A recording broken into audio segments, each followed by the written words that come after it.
ಹಳೆಯ ಚಿನ್ನದ ಒಡವೆನ ಅಧಿಕ ಬೆಲೆಗೆ ಮಾರಬೇಕೆ? ಅಂದ್ರೆ ಆಟಿಕಾಗೆ ಕಾಲ್ ಮಾಡಿ 8880 ಅಟ್ಟಿಕಾ ಗೋಲ್ಡ್ ಕಂಪನಿ. ಒಂದು ಸಿನಿಮಾ ಬೆಳ್ಳಿ ತೆರೆ ಮೇಲೆ ಅದ್ಭುತವಾಗಿ ಮೂಡಿ ಬರಬೇಕು ಅಂತ ಹೇಳಿದ್ರೆ ನಟ ನಟಿಯರ ಅಭಿನಯ ಎಷ್ಟು ಮುಖ್ಯವೋ ಅದೇ ರೀತಿಯಾಗಿ ಆ ಕತೆಗೆ ಜೀವ ತುಂಬುವಂತ ವಾತಾವರಣ ಕೂಡ ತುಂಬಾ ಮುಖ್ಯ ಆಗುತ್ತೆ. ಟಾಕ್ಸಿಕ್ ಚಿತ್ರದಲ್ಲಿ ಮೂಡಿ ಬಂದಿರೋ ಕಲ್ಪನೆಗೂ ಮೂಡಿ ಬಂದಿರುವಂತಹ ಒಂದು ಸೆಟ್ಗಳನ್ನ ಇರಬಹುದು, ಯಾರು ತಯಾರು ಮಾಡಿದ್ದಾರೆ, ಆ ಒಂದು ಜಾದೂಗಾರ ಯಾರು ಅನ್ನೋದಾದ್ರೆ ಇವತ್ತು ನಮ್ಮೊಟ್ಟಿಗೆ ಇದ್ದಾರೆ ಕಲಾ ನಿರ್ದೇಶಕ ಮೋಹನ್ ಬೀಕೆರೆ ಅವರು. ಅವ್ರನ್ನೇ ಮಾತಾಡಿಸ್ತಾ ಹೋಗ್ತೀನಿ. ಹಿಂದೆ ಕೂಡ ಡೆವಿಲ್ ಸಿನಿಮಾದಲ್ಲಿ ಅವರ ಒಂದು ಜಾದು ನಾವು ನೋಡಿದ್ವಿ. ಇದೀಗ ಟಾಕ್ಸಿಕ್ ನಲ್ಲಿ ಯಾವ ರೀತಿ ಕ್ರಿಯೇಟ್ ಮಾಡಿದ್ದಾರೆ ಅನ್ನುವಂಥದ್ದು, ಯಾಕಂತ ಹೇಳಿದ್ರೆ ಯಶ್ ಅವರಿಗೆ ಬಹಳ ಹತ್ತಿರವಾದಂಥವ್ರು, ಅವರ ಹಿಂದಿನ ಸಿನಿಮಾಗಳಿಗೂ ಸಹ ಅವರು ಕೆಲಸ ಮಾಡಿದಂಥವ್ರು. ಇದೀಗ ಟಾಕ್ಸಿಕ್ ಒಂದು ಪ್ಯಾನ್ ಇಂಡಿಯಾ ಲೆವೆಲ್ ಅಲ್ಲಿ ಏನ್ ಬರ್ತಾ ಇದೆ, ಈ ಸಿನಿಮಾಗೂ ಕೂಡ ಅವರ ಒಂದು ಕೊಡುಗೆ ಕೂಡ ಇರುವಂತದ್ದು. ಸರ್ ನಮಸ್ತೆ. ಲಾಸ್ಟ್ ಟೈಮ್ ಮೊದಲೇದಾಗಿ ಕಂಗ್ರ್ಯಾಚುಲೇಷನ್ಸ್ ಸರ್, ಟ್ರೈಲರ್ ರಿಲೀಸ್ ಆಗಿದೆ, ಉತ್ತಮ ರೆಸ್ಪಾನ್ಸ್ ಸಿಗ್ತಾ ಇದೆ, ಏನ್ ಹೇಳ್ತೀರಾ? ಗ್ಯಾರಂಟಿ ವೀಕ್ಷಕರಿಗೆಲ್ಲ ಧನ್ಯವಾದಗಳು.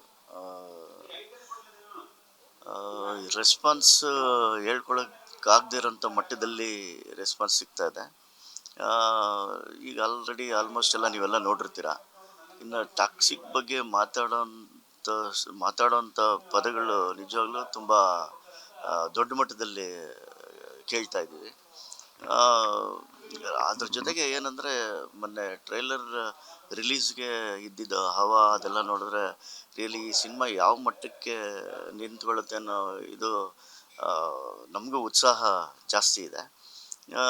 ನೋಡೋಣ ಈಗ ಮುಂದಿನ ದಿನಗಳಲ್ಲಿ ಇನ್ನೇನು ಹತ್ರ ಬರ್ತಾ ಇದೆ, ಎಲ್ಲ ಆನ್ ಸ್ಕ್ರೀನ್ ನೋಡ್ಬಿಟ್ಟು ಖಂಡಿತ ಒಂದು ಟಾಕ್ಸಿಕ್ ಹಬ್ಬ ಅನ್ನೋದನ್ನು ಆಚರಿಸೋಣ ಅಂತೆಲ್ಲ ಕಾಯ್ತಾ ಇದ್ದೀವಿ.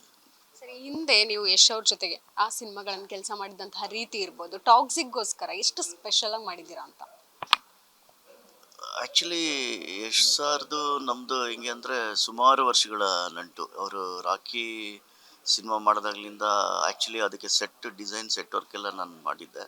ಬಟ್ ಅಂದರೆ ಮಾಡೋಕ್ಕೆ ಹೋಗಿ ಎಲ್ಲ ಕೆಲವೊಂದೆಲ್ಲ ಪ್ರಮೋಟ್ ಮಾಡಿ ಆಮೇಲೆ ನಾನು ಬೇರೆ ವರ್ಕಲ್ಲಿ ಬ್ಯುಸಿ ಇರೋದ್ರಿಂದ ಆಗಲಿಲ್ಲ. ಅದಾದ ನಂತರ ಅವ್ರದ್ದು ಎಲ್ಲ ಸಿನಿಮಾಗಳು, ಸಾಕಷ್ಟು ಸಿನಿಮಾಗಳು, ರಾಮಾಚಾರ್ಯ ಆಗಿರ್ಬೋದು, ಗಜಕೇಸರಿ ಆಗಿರ್ಬೋದು, ಸಂತೋಷ್ ಸ್ಟ್ರೈಟ್ ಫಾರ್ವರ್ಡ್ ಆಗಿರ್ಬೋದು, ಕಿರಾತಕಟ್ಟು ಅಂತ ಒಂದು ಬಂತು, ಫಸ್ಟ್ ಶೆಡ್ಯೂಲ್ ಆಗಿ ಇದಾಯಿತು. ಅದಕ್ಕೆ ಮುಂಚೆ ಇನ್ನೂ ಒಂದಷ್ಟು ಸಿನಿಮಾಗಳು ಅವ್ರದ್ದು. ಎಲ್ಲ ಸಿನಿಮಾಗಳಿಗೂ ಸಾಂಗ್ಗಳಲ್ಲಿ ನೀವೇನು ಸೆಟ್ಗಳು ನೋಡಿರ್ತೀರೋ ಆ ಸೆಟ್ಗಳನ್ನ ನಾನು ಹಾಕಿದ್ದೀನಿ. ಆ ಸೆಟ್ನ ಹಾಕೋದಕ್ಕೆ ಕಾರಣಕರ್ತರೆ ನಮ್ಮ ಯಶ್ ಸರ್. ಯಾವಾಗಲೂ ಅಷ್ಟೇ ಸಿಕ್ತಾಗ ಮೋಹನ್ ಸರ್ ಒಂದು ಒಳ್ಳೆ ಸೆಟ್ ಮಾಡೋಣ, ಒಂದು ಒಳ್ಳೆ ಸೆಟ್ ಹಾಕೋಣ ಅಂತ ಫ್ರಮ್ ದ ಬಿಗಿನಿಂಗ್ ಡೇಸಿಂದನೂ ಅವರ ನನ್ನ ಜೊತೆ ಅಷ್ಟು ಒಡನಾಟ ಇತ್ತು. ಬಟ್ ಅಂದರೆ ಅಷ್ಟೇ ಡೌನ್ ಟು ಅರ್ತ್ ಪರ್ಸನ್. ಯಾಕಂದರೆ ನಾನು ಸುಮಾರು ವರ್ಷಗಳಿಂದ ನೋಡ್ತಾ ಇದ್ದೀನಿ.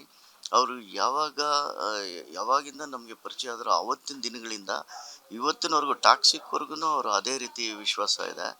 ಆಮೇಲೆ ಈ ಮುಂಚಿನ ದಿನಗಳಲ್ಲಿ ಅವ್ರಿಗೆ ಸೆಟ್ ಆಗ್ತಾ ಇರಬೇಕಾದ್ರೆ ಅವ್ರಿಗೇನೋ ನಮ್ಮ ಕೈಯಲ್ಲಿ ಒಳ್ಳೆ ಕೆಲಸ ತೆಗಿಸ್ಬೋದು ಅನ್ನೋ ಒಂದು ಭರವಸೆ ಆಗಿಂದನೂ ಅವ್ರಿಗಿತ್ತು. ಹಂಗಾಗಿ ನಾನು ಇಲ್ಲಿವರೆಗೂ ಅವ್ರ ಜೊತೆ ಕೆಲಸ ಮಾಡ್ಕೊಂಡು ಬಂದು ಟಾಕ್ಸಿಕ್ವರೆಗೂ ಬರೋದಕ್ಕೆ ಒಂದು ಅವಕಾಶ ಸಿಕ್ತು. ಅದು ಯಶ್ ಸರ್ ಕಡೆಯಿಂದನೇ ಆಲ್ಮೋಸ್ಟ್ ಆಗಿ.